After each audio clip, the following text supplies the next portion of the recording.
up? I'm back with another edition of Chocolate Rocket Crit Series. Been doing it now for a while. What you're looking at here is the last 5 laps of Memorial Day weekend. This last weekend had a 3-day event, starting with a very demanding road race that I could not attend, and then Sunday was the Barry Wolf Crit, which I put up. If you go to my YouTube page, you can see the Barry Wolf Crit. And Monday was CBR, a race I've been doing for many years. So the reason you see the team right on the front right now is because there's been numerous attacks. Our sprinter, Sharon Smith, is going for the overall victory. He's only a few points out of the lead. And for some reason, Pat Boss is getting in the way of our chase right now, so I'm going to just go ahead and let you listen. What are you doing, man? We're fucking chasing and you're jumping the inside. That's a fucking idiot move.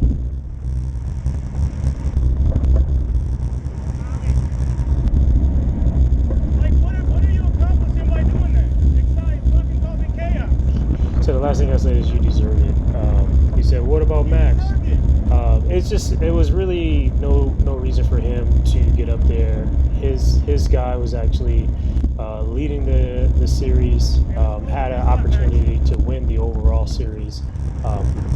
Not sure what he was trying to accomplish. Anyway, back to bike racing. There's a group off the front. I told Max, we have been chasing for about 3 laps.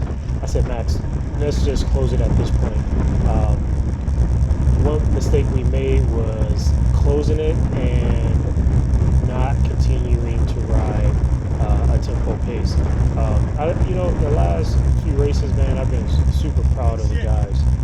We've literally rode outside of our wheelhouse. We're a sprinters team. It's now 4 laps to go, and we can lead out fairly well. But riding tempo is not something that favors our team. And just like that, another attack goes. And you see how quickly they open up the gap. I don't have the overlay again. I still haven't hooked up my Pioneer power meter. I hope to do it before this Sunday's race. But we're clipping at a good pace. The average speed for the entire hour was about I think it was 26.9. So you're getting some hits at 30 plus miles an hour. At this point, I'm pretty tired. I'm falling back pretty fast. Unfortunately, the little string from my S&P saddle unraveled. I had it in a little knot.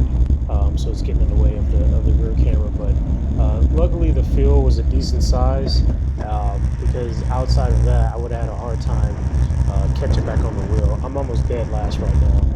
You can look and see how strung out we are on this left-hand turn, which goes uphill, and typically we have a headwind here. We didn't have a headwind. We had like a cross headwind, so you were able to go a little faster than normal on this particular side of the course. So far, again, team's been doing great. Everyone is contributing, which is something, win, lose, or draw, that you could be proud of. When the team lays it on the line for the common goal, if you win or fail, you have to be happy. So I'm a big believer in trying to execute what we talked about before the race. I was also happy to see other racers racing and not just going in circles.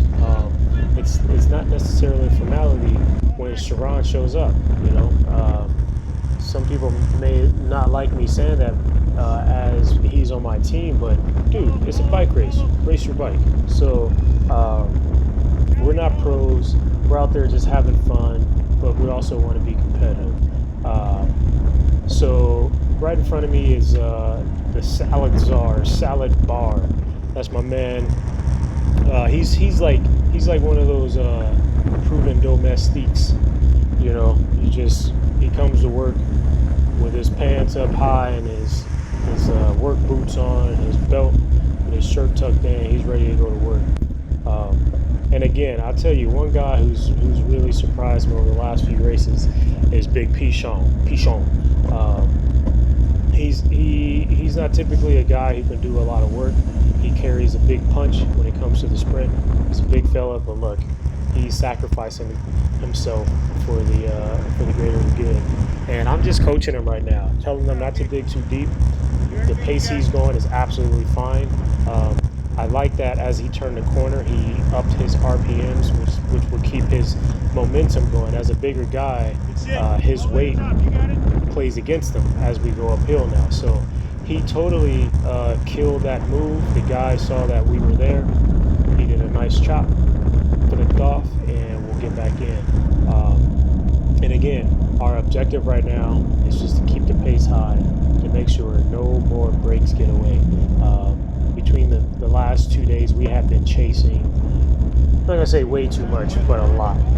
It put the team in some uncomfortable situations. It tested the team, I would say. It made us really dig deep, and the way the team performed was just like, I was just so happy, so proud. Like they're my kids or something. Anyway, that was 3 laps to go. So now I'm feeling pretty confident that nothing is going to get away, even though we have 2 guys off the front. Max is right in front of me. He's a big powerhouse. We still have Pichon. We still have Salazar. We still have Arturo. We also have the pilot in Bausch, and then myself. Sharon has been doing a great job just letting the team do the dirty work. There are times where the sprinter has to put his nose in the wind. I think he possibly did a couple of efforts during the race, but for the most part, he was able just to relax and save all of his bullets for the finale. So this is a good job by Max, putting the race into the left-hand side, protecting our inside. The course is so big, we can see everything that's coming from the right, so you want to be on the left-hand side. If someone's attacking over the top and we want to beat them to the corner, we can do that. But if we ride dead center, then we got problems.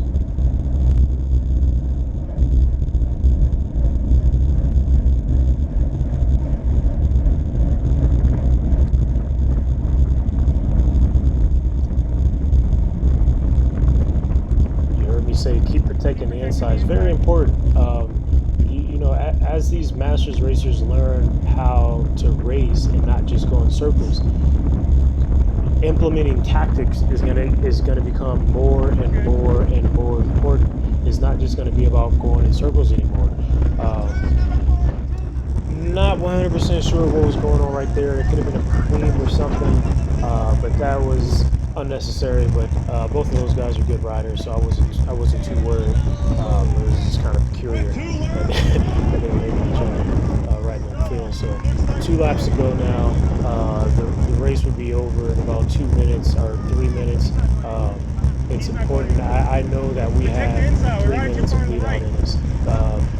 Again, Salad Bar is just a seasoned pro. He doesn't overreact, just keeps the pace high. This course, even though it's easy, it's also one of those courses that if you ride it too hard, it'll backfire on you, right? So like if you're just sitting in and you're not doing any work, it's fairly easy. If you're attacking and trying to get away and going for creams, it'll definitely come back and hunt you. And I think that was the scenario with, I think his name is John. He's definitely a proven racer. He hops into the pro races and chops it up with the young guys. But it's just too hard. The start finish had a full block headwind. And I guarantee you, if I had my power meter on, when I was chasing and pulling on the start finish, guarantee you I'm doing upwards of 600 watts. So here we are. This is a pivotal point now. We brought back one hit squad guy. Again, his team is in the lead. So it wasn't in their best interest either to have their teammates off the front, in my opinion. But the more I started to watch the race develop, I was thinking, maybe they're trying to get points away from Sharon, so they're trying to send their guys up the road to give it that buffer. I guess it works. That's what tactics is all about. You come up with your team tactics and you go for it. So this is it. This is the moment we've been waiting for. It's Bell Lab. You can see I'm way too far back, but I never, ever, ever give up. I know Sharon's need help. He only has like 2 guys in front of him, but I'm really tapped out at this moment.